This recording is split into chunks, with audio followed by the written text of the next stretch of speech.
കുടിവെള്ളത്തിൽ നിന്ന് കിൻഫ്രയിലേക്ക് വെള്ളമെത്തിക്കാനുള്ള സർക്കാർ പദ്ധതിക്കെതിരെ ആലുവയിൽ UDF പ്രതിഷേധം. ജനപ്രതിനിധികളുടെ നേതൃത്വത്തിൽ റോഡ് ഉപരോധിച്ചായിരുന്നു പ്രതിഷേധം. പ്രതിഷേധത്തിനിടെ കിൻഫ്ര ജീവനക്കാരന് പരിക്കേറ്റിട്ടുണ്ട്.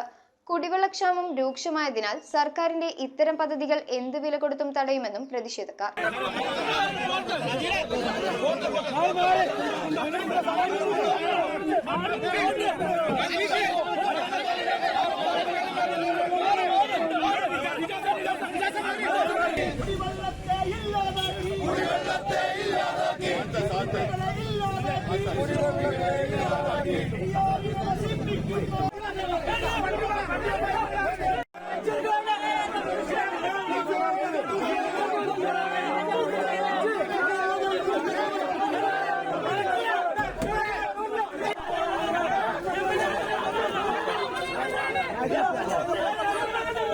MP ബെന്നി ബെഹനാൻ, MLA മാരായ അൻവർ സാദത്ത്, ഉമാ തോമസ്, DCC പ്രസിഡന്റ് മുഹമ്മദ് ഷിയാസ് എന്നിവരുടെ നേതൃത്വത്തിലാണ് ആലുവയിൽ പ്രതിഷേധം സംഘടിപ്പിച്ചത്. ജനങ്ങളുടെ ദാഹം അകറ്റിയതിനു ശേഷം മാത്രം വ്യാവസായികാവശ്യത്തിന് വെള്ളമെന്ന മുദ്രാവാക്യവുമായിരുന്നു പ്രതിഷേധം രൂക്ഷമായതോടെ വഴിതടഞ്ഞു നിർത്തിയ JCB നീക്കം ചെയ്തു. പ്രതിഷേധത്തിൽ കിൻഫ്ര ജീവനക്കാരന് പരിക്കേൽക്കുകയും UDF പ്രവർത്തകർ റോഡ് ഉപരോധിക്കുകയും ചെയ്തു. കൊച്ചി കോർപ്പറേഷനിലും ആലുവ, ഏലൂർ, തൃക്കാക്കര നഗരസഭയിലുമടക്കം വെള്ളമെത്തിക്കാനുള്ള 190 ദശലക്ഷം ലിറ്റർ കുടിവെള്ള പദ്ധതി നടപ്പിലാക്കിയാൽ മാത്രമേ കിൻഫ്ര പാർക്കിലേക്ക് വെള്ളമെത്തിക്കാൻ സമ്മതിക്കുകയുള്ളൂ എന്നാണ് പ്രതിഷേധക്കാരുടെ ആരോപണം. എറണാകുളത്തും പരിസര പ്രദേശത്തുമുള്ള മുഴുവൻ മുനിസിപ്പാലിറ്റികളും കോർപ്പറേഷനും പഞ്ചായത്തുകളിലേക്കും ശുദ്ധജലം എത്തിക്കുന്നത് പെരിയാറിൽ നിന്നാണ് വർഷങ്ങളോളമായി. ഇന്ന് ഈ പ്രദേശത്ത് പല പ്രദേശത്തും കുടിവെള്ളക്ഷാമം ഉണ്ടായിരിക്കുന്നു. ആ കുടിവെള്ളക്ഷാമം പരിഹരിക്കുന്നതിന് വേണ്ടിയിട്ടുള്ള 190 MLD-യുടെ ഒരു ശുദ്ധജല വിതരണ പദ്ധതിക്ക് ഗവൺമെന്റ് തുടക്കം കുറിക്കുമെന്ന് പറയുന്നു. അത്തരം പദ്ധതികൾ നടപ്പാക്കുന്നതിന് വേണ്ടി ഒരു നടപടിയും സ്വീകരിക്കാതെയാണ് കിൻഫ്രയിലേക്ക് വെള്ളം കൊണ്ടുപോകുന്നതിന് വേണ്ടിയിട്ടുള്ള ഗവൺമെന്റ് അതിന്റെ നടപടികൾ സത്വരമാക്കി മുന്നോട്ട് പോകുന്നത്.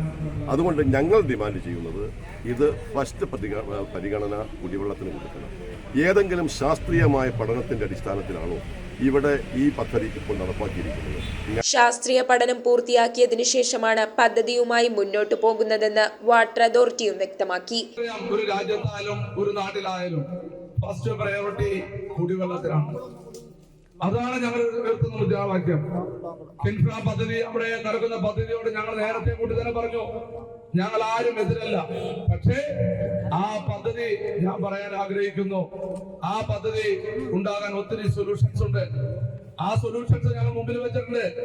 ഒന്ന് 190 MLD വെള്ളം ഇവിടെ നമുക്ക് എല്ലാവർക്കും അറിയാം. കൊച്ചി കോർപ്പറേഷൻ അടക്കം വിവിധ മുനിസിപ്പാലിറ്റി, ആലുവ മുനിസിപ്പാലിറ്റി അടക്കം കളമശ്ശേരി, തൃക്കാക്കര അങ്ങനെ പല പഞ്ചായത്തിലേക്കും വെള്ളം കൊണ്ടുപോകുന്ന 190 MLD ആ പദ്ധതിയുണ്ട്. ആ പദ്ധതി ഇതുവരെ നടപ്പിലാക്കിയിട്ടില്ല. News bureau, Aluva. സ്വർണം മണപ്പുറം ലോക്കറിൽ വെക്കൂ. ഓൺലൈൻ ഗോൾഡ് ലോൺ ആപ്പും ഡൗൺലോഡ് ചെയ്യൂ.